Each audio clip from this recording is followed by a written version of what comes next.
On est en juin 2024, en pleine campagne électorale, Biden, Trump pour la présidence des États-Unis. On a déjà vu ça, ça se passait en 2020. Qu'est-ce qui est arrivé en 2020 avec ça?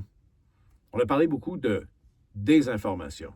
Autrement dit, si vous disiez quelque chose contre les démocrates, vous étiez mis en pénitence par Twitter à l'époque, maintenant X, et par Facebook. Je l'ai été, je peux vous le dire, quelques jours. Ouais, pourquoi? Parce que j'avais parlé du laptop d'Hunter Biden. En 2020, il y a un gars qui, dans sa shop de réparation de laptop, trouve un laptop poussiéreux qui est là depuis des mois parce que le propriétaire n'est jamais retourné le chercher. Donc, ça devient sa propriété. Il regarde à l'intérieur. Oh mon Dieu! C'est truffé de choses incriminantes, non pas seulement pour Hunter Biden, mais sa famille. Des preuves que les Biden ont fait du trafic d'influence à travers le monde pour récolter de l'argent de l'Ukraine, de la Russie, de la Chine et bien d'autres pays. L'homme va porter ça au FBI. Ils ne veulent rien savoir. Ils ne le veulent pas. C'est une patate chaude. Qu'est-ce qu'il fait? Il se revire de bord et va le porter à Rudy Giuliani, celui qu'on appelait le maire des États-Unis après le 11 septembre, celui qui était pressenti pour jouer un grand rôle dans l'administration Trump. Et lui, finalement, il en garde une copie et il en donne une copie au FBI. Le FBI s'en sert jamais. Mais la campagne de désinformation se met en marche. Les démocrates contactent tous les journaux, toutes les stations de télé, les radios, les sites web qui parlent de nouvelles pour leur dire que c'est de la désinformation russe, c'est les Russes qui essaient de s'impliquer dans les élections fédérales américaines. Et là, on demande à 52 membres de la CIA, membres et anciens membres de la CIA, du FBI, des services secrets, de conjointement signer une lettre pour nous dire que oui, c'est de la désinformation. Oui, c'est les Russes qui sont derrière cela, et non, c'est pas du tout le laptop d'Hunter Biden. Des 52 personnes, il y en a 51 qui vont signer ça, probablement sous pression.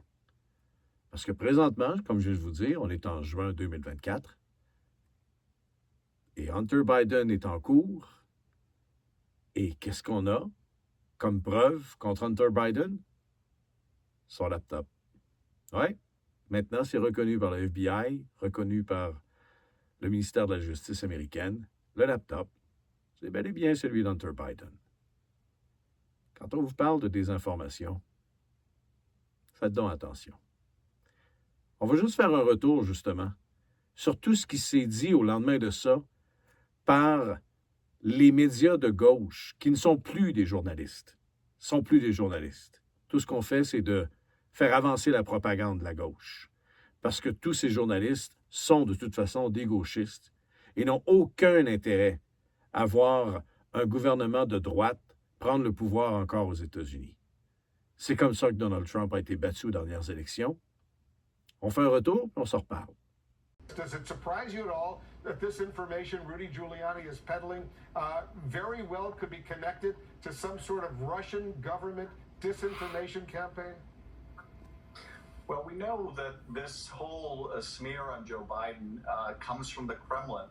That's been clear for well over a year now. To me, this is just classic textbook Soviet-Russian tradecraft at work. U.S. authorities are seeing if those emails we just talked about are connected to an ongoing Russian disinformation effort. It is so obviously a Russian operation. Hunter Biden, this laptop that intelligence officials have warned is likely Russian disinformation. For all we know, these emails are made up, or maybe some are real and others are fakes. We don't know.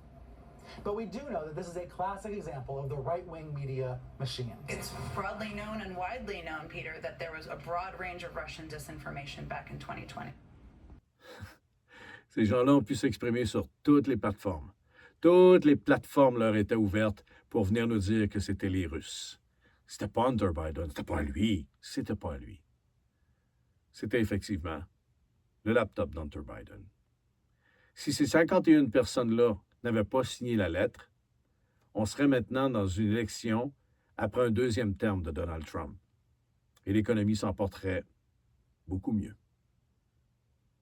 Si vous voulez savoir vraiment ce qui se passe de l'autre côté, si vous voulez l'autre côté de la médaille, ou ce que les démocrates appelleraient « the dark side of the moon », je vous attends tous les mercredis avec José Arsenault, dans Libre et sans tabou.